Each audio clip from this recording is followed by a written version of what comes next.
This is Talk Business and Politics with Roby Brock. Joining me now, John Brummett, columnist with the Arkansas Democrat-Gazette. Always good to get his take on things. John, thank you for being with us. Well, thanks for having me. It's always a pleasure. Almost always. Most of the time it is. Mm-hmm. Yeah. We have a debate coming up on Tuesday night in the presidential race. It's going to be the first time Kamala Harris and Donald Trump square off against one another. The stakes are incredibly high for this debate because it might be the only debate. What will you be watching for? First of all, I'm toying with a sentence for my Tuesday column that the stakes are as high for Kamala Harris as they were for Joe Biden, for whom they were dire.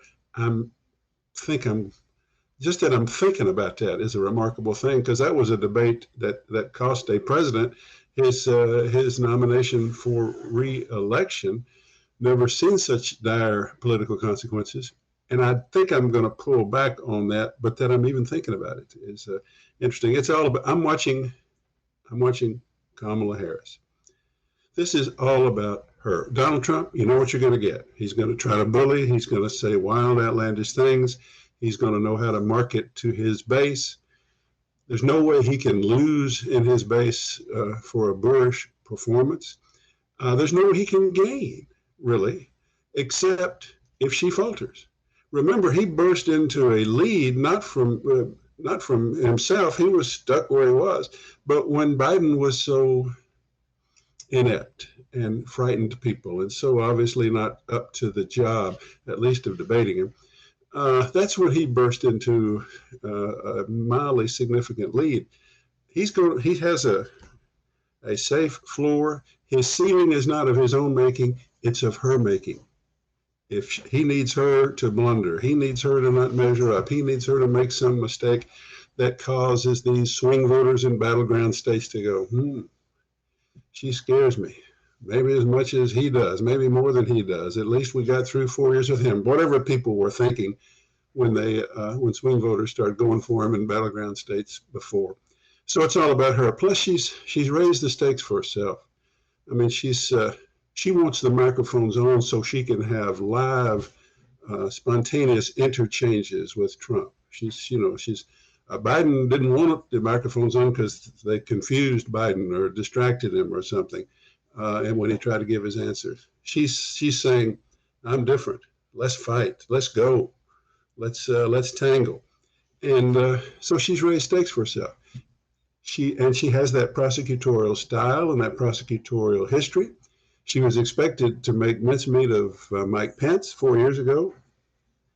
She didn't. Her only memorable line was, "I'm speaking," meaning stop interrupting me. But otherwise, they fought largely to a draw. You know what I remember from that debate to Pence-Harris 4 years ago? The fly that landed on Pence's head and just stayed there. It must have liked the camera as much as Donald Trump does.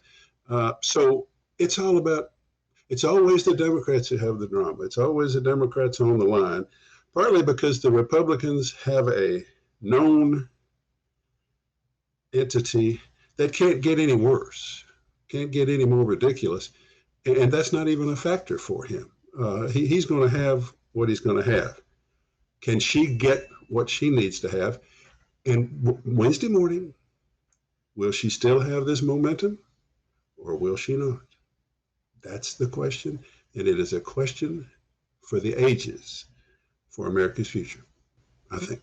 Do you think this is the tipping point in the presidential race? Do you see anything else beyond this debate that could be a turn of events? Anything that's scheduled per se, campaigning, vice presidential debate, anything like that? No, I see nothing. I see nothing else.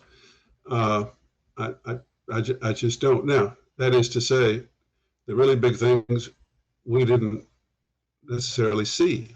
The assassination attempt had an effect on attitudes and numbers. You don't expect that. Certainly don't. You certainly hope and pray you don't see it. Vice presidential debates, it'd have to be, I don't know what could cause that to have significance. They seldom do. A second debate, maybe, but it's this first one, because here's where we got.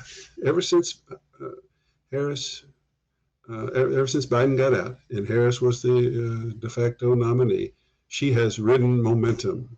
She has ridden goodwill. She has performed well in an introductory phase. She had a great convention. She is happy. She is vigorous. She has brought the joy. Democrats are fired up again. Does that state? Can she maintain that status quo at least?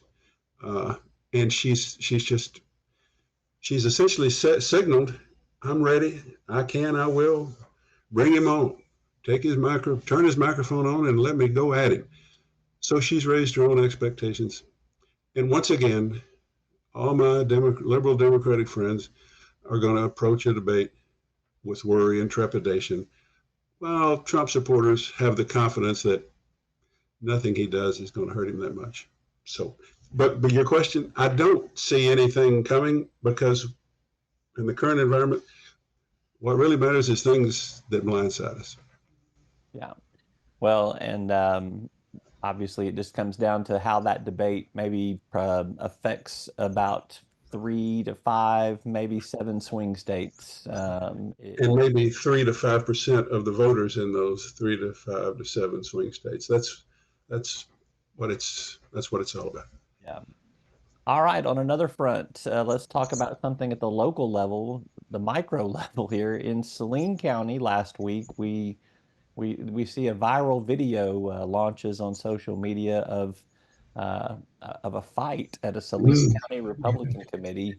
I don't know what to make of where our politics is coming. This is an internal Republican committee debate that led to a fight. This wasn't Republicans fighting Democrats. This is Republicans fighting Republicans. What's your take on what you've seen, what's been reported on, and what you've learned? Oh, Lord. First, Republicans don't have anybody else to fight except themselves. The Democrats, with all due respect, they're inept right now, and they think they've got a little momentum nationally that can parlay into a few legislative gains. I hope so. That would be great. But their goal is to have 25% plus one of the legislature. That's practical but pitiful. The Republicans really don't have Democrats to fight. They've got them knocked out. So now they're fighting among themselves to some extent between the extreme, the really, really, really extreme, and just the really, really extreme.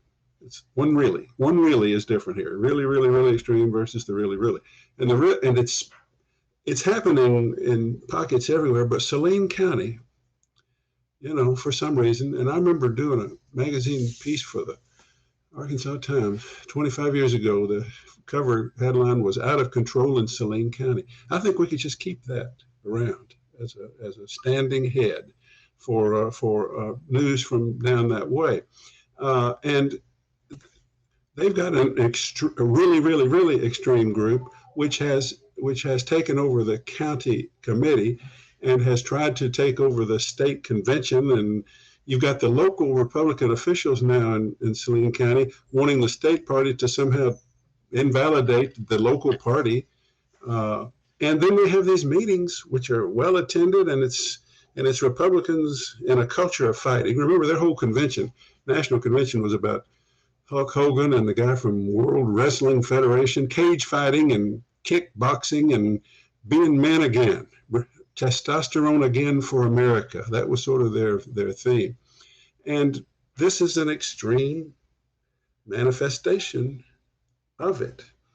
I don't want to blame, I'm not blaming all Republicans for these two guys or for women who got into it about earrings or something. That's specific to Saline County, but it is an extreme example. It is an outlying indicator of sort of a Republican theme. We're tough, we're fight, we're mad, we're resentful, and we got the Democrats beat, so let's hit each other in the face as hard as we can. And then you got this traveling circuit rider, a guy from Conway, right? Name is, Jimmy Cavan, who struck the blow, who, as I understand it, is sort of self-appointed circuit rider to enforce something, order. I don't know. And then you had after he knocked the guy out on his feet, they're down on the floor, and people are down there either joining the scuffle or trying to separate them. And there's a bloody face, and there's a shirt pulled off, and all the while the chairman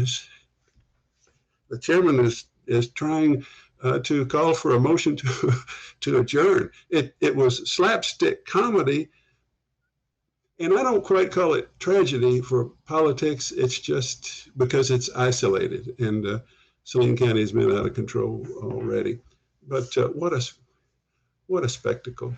And maybe all of us can do a little better in our politics going forward after witnessing that, unless voters liked it. I hope they didn't, but it's quite a scene. If you haven't been on social media, look for a thing called Rumble, right? That's got the best video of it.